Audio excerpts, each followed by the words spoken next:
Just imagine. My own family tried to drag my name through the mud just because I stopped being useful to them. You wouldn't believe how low they've gone. Let me take you back to the beginning. My name's Tessa, and if there was ever a moment that confirmed my place in the family, it happened the day I stumbled across the will. It wasn't some big, formal revelation where my parents sat me down and told me straight. No, I found out purely by accident, a stroke of lousy luck. It happened a couple of months back while I was over at their place, the same home I'd been helping pay off for the past 4 years. I covered the mortgage, picked up groceries now and then, and kept things around the house running smoothly. All the while, my brother Logan contributed exactly 0. And by 0, I genuinely mean nothing. Logan didn't work, didn't pitch in, didn't do a thing, but lounge around, waiting for life to just hand him whatever he wanted, which apparently was perfectly fine with our parents. That day, I was helping my dad sort through some paperwork as usual, because neither he nor my mom could bother figuring it out on their own. Dad had asked me to scan a stack of legal and financial documents, and I didn't think twice about it until something caught my eye. A folder labeled estate plan and last will and testament. Normally, I'm not one to pry, but curiosity overtook me. After all, I'd been busting my butt to keep a roof over their heads, so wanting to know how they planned things out wasn't unreasonable. I flipped open the folder, and the words I saw made my heart plummet. Everything, and I mean everything, was going to Logan. The house, their savings, their possessions, all of it. There wasn't even a passing mention of me beyond some meaningless line about loving both children equally. Yeah, right? Equally? They were clearly setting up their golden boy to inherit everything, leaving the one actually supporting them completely forgotten. I felt stupid. I'd been breaking my back, handling their bills, stocking their fridge, keeping their house from falling apart, all while they planned to leave me empty-handed. Logan wasn't just lazy. He was entitled. He never lifted a finger, never pitched in a dime, yet somehow convinced them he deserved everything. Maybe it was because he was the baby of the family, or maybe he'd simply mastered the art of manipulation. Whatever it was, they'd clearly made their choice. I sat there staring at the paper, hands trembling from a mix of anger and disbelief. How long had this been their plan? Had they always just seen me as a convenient financial safety net, expecting nothing in return? Had any of my efforts even mattered to them? I wasn't sure how long I sat frozen in place, but eventually my dad noticed I wasn't scanning anything. "Hey, Tessa, what's taking you so long?" he asked, walking back into the room. I didn't even try to hide the will. I lifted it up and locked eyes with him. "So this is how it's gonna be?" My voice was strangely calm despite everything boiling inside me. "Logan gets everything? After all I've done for you?" Dad went pale for a second, then sighed as if I was overreacting. "Tessa, it's not what you think." "Really?" I shot back, anger seeping through. "Because it looks pretty damn clear from here. I've been handling your mortgage, getting groceries, fixing everything that's broken around here, while Logan does absolutely nothing. And yet, he's the one who matters most." Dad squirmed a bit, visibly uncomfortable. But instead of explaining, he just muttered weakly, "It's complicated." That was it.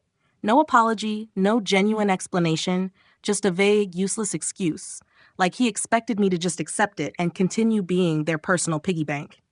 Part of me wanted to storm out right then, but I needed to hear it from both of them, so I called for my mom. When she walked in and saw the will in my hands, she at least had the grace to look guilty, but her explanation only stoked my fury. "Tessa, honey, you don't really need the inheritance," she said softly, as though she were reassuring me. "You have a good job. You're stable. Logan, he struggles. We're just trying to make sure he's okay." Something inside me snapped. They weren't even denying their favoritism. They knew exactly what they were doing, and to them, it all made perfect sense. Years of enabling Logan had led them here, ready to reward his laziness by giving him everything while I got discarded like an afterthought. I drew in a long breath, jaw tight, and calmly set the will back down. "Understood," I said evenly, masking the storm inside. Glad to finally know where things stand. Then I turned and walked out, ignoring their feeble protests as I slammed the door behind me. They'd made their decision. Now I'd make mine. After that day, I didn't return. I didn't call. didn't check on them, didn't fix anything. For once, I left them to handle their own messes. If they needed help, they could figure it out on their own. If they needed groceries, they could manage a trip to the store themselves. Most importantly, when that next mortgage payment arrived, they'd better find someone else to foot the bill, because I was officially done. The silence held steady for several weeks. At first, they probably assumed I was just sulking and would eventually come crawling back, begging forgiveness for daring to challenge their decisions. But when days turned into weeks without any word, or more importantly, without any cash, they finally realized things had shifted. Then one afternoon, my phone buzzed. It was my dad, texting a blunt message. "The property taxes are due." No greeting. No "how are you?" No apology, not even an acknowledgement of everything I'd done for them over the years. Just a cold, demanding message, as if I was still their personal ATM. I stared at the text for a moment, almost amused by how predictable they'd become. Did they really think I'd jump at their command after they'd made it clear I was disposable? I replied calmly, "I'm sure Logan can handle it since the house belongs to him now." Within 5 minutes, my phone lit up again. This time, it was my mom calling. I ignored it. Then another text came through. "Tessa, please don't act like this. We need to talk." Suddenly, they wanted to have a conversation. Now that their bills were piling up and reality was finally catching up with them, I waited a good hour before responding. "There's nothing left to discuss. You've made your decision. Now you get to live with it." I figured that would be the end of things for the day. My stance couldn't have been clearer, and honestly, I felt no guilt whatsoever. But then Logan decided he had to jump in. Late that evening, a notification popped up with his name, and I immediately knew it would be something obnoxious. Sure enough, opening the message revealed exactly the entitled nonsense I'd anticipated. "Seriously, Tessa, why are you making such a big deal out of this? Just help them like you always have," Logan wrote. I nearly laughed out loud. Not a big deal? He actually thought I had no right to be upset. I fired back, "Nope, I think you've got it covered. After all, you're clearly their favorite." Logan's response was predictable and infuriatingly dismissive. "Oh my God, are you really upset over the will? Grow up, Tessa. It's just money." Now it was just money, of course. Easy for him to say when he stood to inherit it all. The hypocrisy was staggering. I shot back.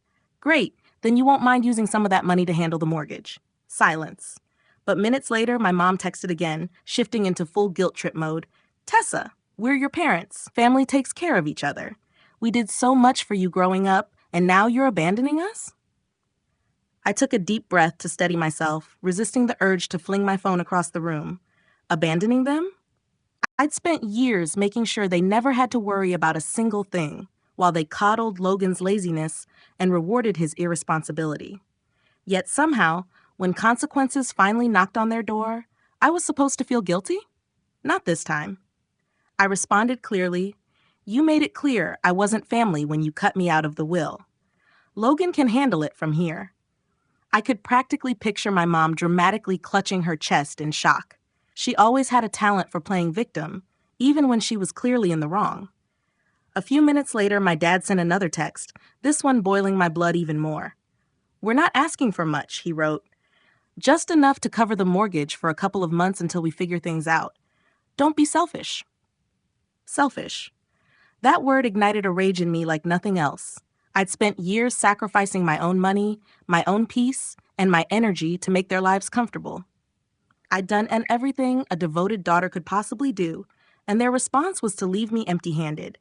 But now, when I finally stood my ground, they labeled me selfish? Clenching my jaw, I replied firmly, "No, I'm done." Then I switched off my phone. They had made their bed. Now it was time they learned to lie in it. The silence lasted exactly 1 day. I knew they'd persist eventually, but what happened next genuinely stunned me. The following morning, my phone buzzed with a bank transfer notification. Curious, I unlocked my phone and stared in disbelief. My mom had actually requested $4,700. No message, no explanation, just a blatant, shameless demand for precisely the amount needed for their overdue mortgage payment. They weren't even bothering to ask politely anymore. They simply expected me to cave. I immediately declined the request without hesitation. Not even 5 minutes later, my phone rang. Mom again. I ignored it. Then another text. Tessa, I know you saw the request. Why did you decline it? I took my sweet time responding, finally typing, because it's not my problem anymore. Ask Logan. My phone rang again, Mom calling this time. I quickly declined. Another text buzzed through moments later, desperation now evident. Tessa, we're gonna lose the house if you don't step in. Oh, suddenly it was an emergency?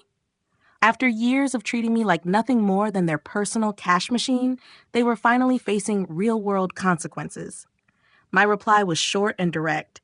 Maybe you should have considered that before deciding I wasn't important.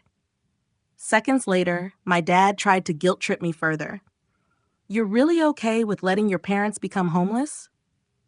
I actually laughed out loud at the blatant manipulation. They weren't broke or on the verge of homelessness. They just didn't want to dip into their precious savings after years of depending on me to pick up the slack. I decided not to respond and ignored them for the rest of the day. Late that evening, Logan jumped back into the conversation. His message dripped entitlement. Come on, Tessa, just send them the money already. You're blowing this way out of proportion. My jaw tightened. Did he really have the nerve to lecture me? I fired back. You mean the money you're set to inherit? Why don't you cover it? His reply came almost instantly, whining about his situation. You know I don't have that kind of money. Oh, so now finances mattered? He had no problem with me emptying my accounts, but when it was his turn, suddenly he was conveniently broke. I texted back, Guess you'll have to figure something out then, little brother. You're the chosen one. Silence followed, and I went to bed feeling surprisingly calm, finally liberated from years of emotional manipulation. But that peace didn't last. Things escalated dramatically the very next day. I was at work when my phone rang. It was the front desk at my apartment building. Hey, Tessa, your parents are here. I nearly dropped the phone. Excuse me? She hesitated. They're insisting it's an emergency and say you're not answering their calls. Unbelievable. They had actually shown up at my place just because I'd stopped funding their lifestyle. I took a deep breath, pinching the bridge of my nose. Please don't let them in. I'm not expecting them. There was an awkward pause. They're being pretty persistent. I gritted my teeth. I don't care. Tell them to leave. I hung up, instantly receiving another text from Mom. We're downstairs. Open the door. No apology, no explanation, just another demand. I ignored it. Another message followed quickly. Tessa, we're not leaving until you talk to us. I exhaled sharply, standing up abruptly from my desk. They clearly weren't going to leave peacefully. Fine. It was time they learned a lesson they'd never forget. Grabbing my keys, I stormed downstairs, fury boiling beneath my calm exterior. I wasn't afraid. I was livid. I swung the door open, confronting my family, standing tightly grouped like they were ready for a confrontation. Mom crossed her arms, her classic look of disappointment at full strength. Dad stood stiffly, hands shoved into his pockets, looking irritated that he'd been forced into this inconvenience. Logan had the nerve to look bored, as though this whole ordeal was a waste of his precious time, oblivious to the fact that he was at the root of it all. The second Mom saw me, she launched into dramatics. Tessa, finally, we need to talk. I leaned casually against the doorway, arms folded. No, actually, you need to leave. She blinked rapidly, stunned. Excuse me? You heard me, I replied firmly. You can't just show up uninvited, demanding money. That's absolutely ridiculous. Dad scoffed sharply. You're seriously going to let us lose our house over some petty resentment? I laughed bitterly.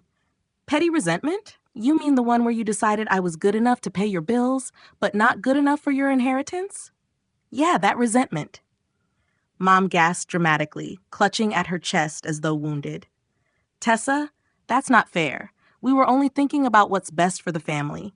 Best for the family? I tilted my head sarcastically. You mean best for Logan. Just admit it. Silence followed. Thick, uncomfortable silence, until Logan finally muttered, Look, Tessa, I never asked to get dragged into this. I spun around to face him, finally losing patience. No, you just sit back and take everything handed to you. You're 29, Logan. How about you finally get a real job and step up? Logan turned bright red, stammering. Seriously, what the hell? I stepped closer, voice steady and controlled. You heard me. If you want to inherit the house, start acting like a responsible adult. If you're their golden child, start paying their bills. I'm done playing personal bank for all of you. Logan looked away awkwardly, suddenly very interested in the sidewalk. Mom sighed deeply, switching tactics again. Tessa, he's your brother. I nodded coldly. Exactly, and I've done more for him than either of you ever have. Dad's expression darkened, glaring at me. You're being selfish. I let out a humorless laugh. A real, genuine laugh escaped me. Wow, that's rich coming from you, I said, gesturing between them. You both decided Logan deserved everything, and I deserved absolutely nothing. Now that you're facing the consequences of that choice, you're trying to guilt me into fixing your mess. Not happening. Mom's voice sharpened instantly. We thought you'd handle this like an adult. I raised an eyebrow, incredulous. Handle it like an adult? You mean shut up, take your betrayal quietly, and keep paying your bills? Because let's face it, that's exactly what you expected. Dad stepped closer, trying that old intimidation tactic he'd used since I was little. Tessa, we raised you. We fed you, clothed you, provided everything. Helping us out now is the least you can do. I stared him directly in the eyes. I've already done that, for years. And you thanked me by cutting me out. Mom's lip quivered. We thought you'd understand. I shook my head slowly. Oh, believe me, I understand perfectly. I understand I was never really family to you. Just a paycheck. Silence. A heavy, undeniable silence filled the air. I turned my gaze to Logan, who was trying desperately to blend into the background. And you? What's your excuse? You've had years to step up, get your act together, and contribute, but you didn't, because you knew Mom and Dad would always bail you out. And you probably figured I'd keep the gravy train rolling after they're gone, right? Logan finally cracked, blurting out, What do you expect me to say? I didn't ask for any of this. I nodded slowly, sarcastically. Right. You didn't ask, you just happily benefited.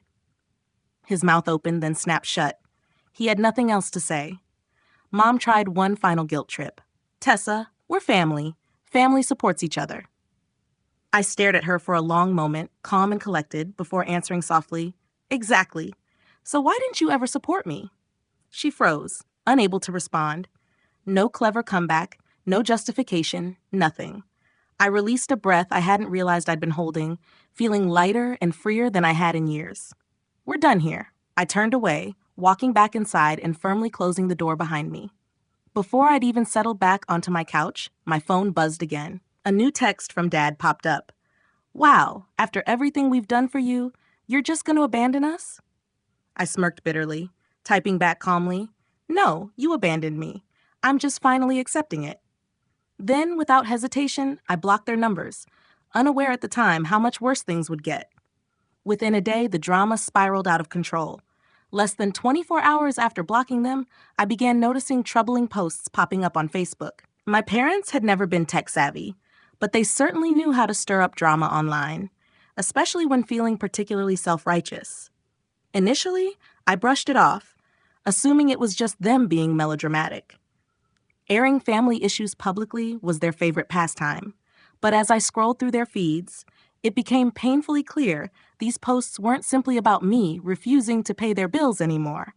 They were cleverly disguised as sentimental family tributes, but were obviously aimed at me. Mom's post read, I never imagined raising a daughter who could be so selfish. True family helps each other, no matter the circumstances. Her friends eagerly commented, calling me a disappointment and disconnected from family values. Then Dad jumped in with his own jab, writing, So-called families shouldn't turn their backs when they're needed most. We sacrificed everything for our children, and now one of them has chosen to abandon us during our golden years. He even tagged me, adding a passive-aggressive, hope you're happy. But Logan's post was the tipping point. It dripped with insincerity. Some people think family is only about money. True family understands love and sacrifice. I'd do anything for my parents, but some people are just too selfish to grasp what family truly means. I'm grateful for everything my parents did for me. He threw in a thinly veiled jab. I wish certain people understood the meaning of family. That was my breaking point. I stared at the screen, stunned. How had it come to this? They'd twisted the entire narrative, painting me as the villain, a selfish daughter unwilling to support her loving parents. Somehow, they'd managed to convince themselves they were justified, and now eagerly portrayed me as the problem. I didn't want to react impulsively. So I took a step back, collecting my thoughts for a few hours. The more I reflected, though, the clearer it became. I couldn't just let them smear my name like this. If they were going to publicly drag me through the mud, I was going to set things straight. I opened my own Facebook account, the one reserved for actual friends and genuine family, and began typing a detailed, honest response. I wasn't interested in sinking down to their level or getting trapped in endless arguments. What I needed was to simply tell the truth. So I started typing. I've been quiet these past few days, but I can't hold my silence anymore. My family has been posting things about me that are completely false, making me out to be some kind of villain, selfish and unwilling to support my parents in their time of need. But the reality couldn't be further from their version of the truth. From the moment I was able to hold a job, I've always stepped up for my family. I've paid bills, bought groceries, and supported them in every possible way. But there comes a point when giving endlessly without being respected or appreciated becomes too much. Over the years, I've watched my parents openly favor my brother Logan. He received everything: the house, the financial security, the attention, while I was quietly expected to keep giving without ever being recognized as an equal. Some of you might think, that's just how family works, but it shouldn't be that way. Family is supposed to be about mutual care and respect.